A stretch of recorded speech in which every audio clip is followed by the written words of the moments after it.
रुको, एक सेकंड के लिए रुक जाओ। अभी जो तुम भाग रहे हो ना, पैसे के पीछे, प्यार के पीछे, दुनिया की चमक के पीछे, क्या सच में तुम्हें लग रहा है कि तुम जीत रहे हो? अंदर देखो, खालीपन महसूस हो रहा है। यही वो खालीपन था जो कुरुक्षेत्र के मैदान में अर्जुन को महसूस हुआ। आज का युद्ध मैदान कुरुक्षेत्र नहीं, तुम्हारा बिस्तर है जहां तुम रात भर सो नहीं पाते। तुम्हारे हथियार तुम्हारा हुनर है जिसे तुम खुद ही कम आंक रहे हो। आज हम उस आवाज को सुनेंगे जो 5000 साल पहले गूंजी थी, लेकिन उसका एक एक शब्द आज तुम्हारे स्मार्टफोन की स्क्रीन पर सच साबित हो रहा है। जानते हो, अर्जुन कोई कमजोर इंसान नहीं था, वो दुनिया का सबसे बड़ा योद्धा था। फिर भी वो कांप गया। क्यों? क्योंकि उसे मोह हो गया था। आज हमें भी मोह है। लोग क्या कहेंगे अगर मैं फेल हो गया तो? कृष्ण कहते हैं, हे अर्जुन, ये नपुंसकता तुम्हें शोभा नहीं देती। कृष्ण ने ये नहीं कहा कि रो मत, उन्होंने कहा उठ, क्योंकि तुम्हारा रोना तुम्हारी संवेदना नहीं, तुम्हारा डर है। जो इंसान गिरता है वही उठने की ताकत पहचानता है। अगर आज तुम टूटे हुए हो तो बधाई हो, तुम फिर से अपने को बना सकते हो और बनाने के लिए तुम तैयार हो। आज हमें छोटी सी बात पर गुस्सा आता है, छोटा सा रिजेक्शन हमें डिप्रेशन में डाल देता है। कृष्ण ने एक शब्द दिया था, स्थित प्रज्ञ। इसका मतलब होता है चाहे करोड़ों की लॉटरी लगे या सब कुछ छीन जाए, तुम्हारा चेहरा शांत रहना चाहिए। कृष्ण का सबसे बड़ा सूत्र है, तुम दुखी इसलिए हो क्योंकि तुमने अपनी चाबी दूसरे के हाथ में दे दी।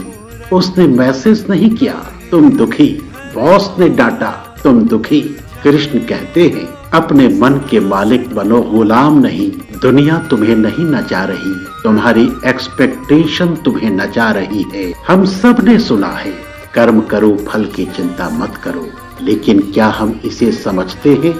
इसे एक उदाहरण से समझो।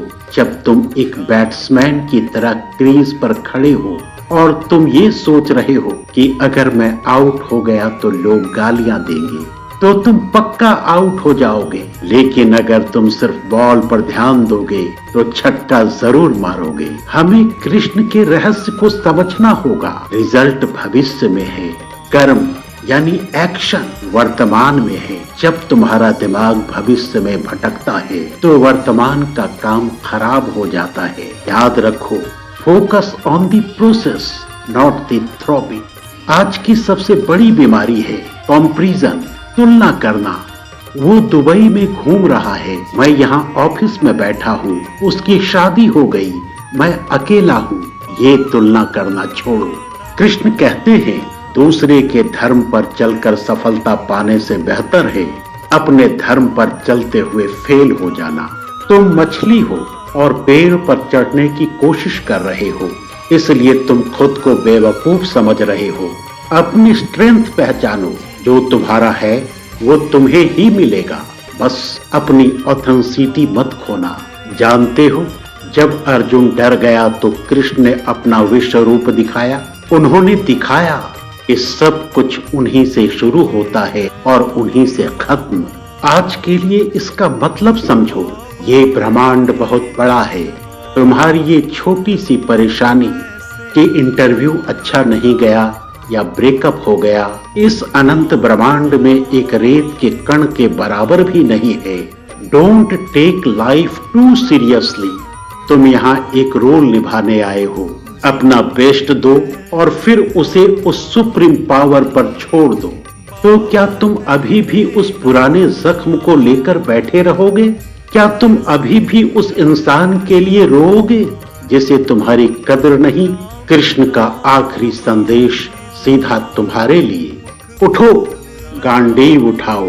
गांडीव मतलब तुम्हारा अनुशासन, तुम्हारी मेहनत, तुम्हारे मुस्कान। लड़ना तो पड़ेगा, चाहे आज लड़ो या कल, लेकिन याद रखो, युद्ध के मैदान में तुम अकेले नहीं हो।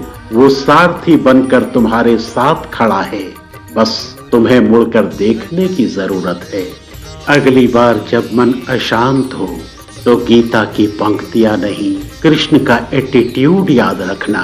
अजेय, शांत और मुस्कुराता हुआ। दोस्तों, जिंदगी के हर युद्ध में आपका सारथी आपके भीतर ही है, उसे पहचानिए। आज का ये संवाद कैसा लगा हमें कमेंट्स में जरूर बताएं, क्योंकि आपकी एक जिज्ञासा किसी बड़े बदलाव की शुरुआत हो सकती है। ये था हमारा आज का विषय, द कृष्ण माइंड सेट, कलयुग के कुरुक्षेत्र को कैसे जीते। दोस्तों, अगर ये वीडियो आपको पसंद आया तो हमारे चैनल को सब्सक्राइब जरूर करें। आज के लिए जिज्ञासा टुडे पर इतना ही। मिलते हैं अगले एपिसोड में एक नए विषय के साथ। धन्यवाद।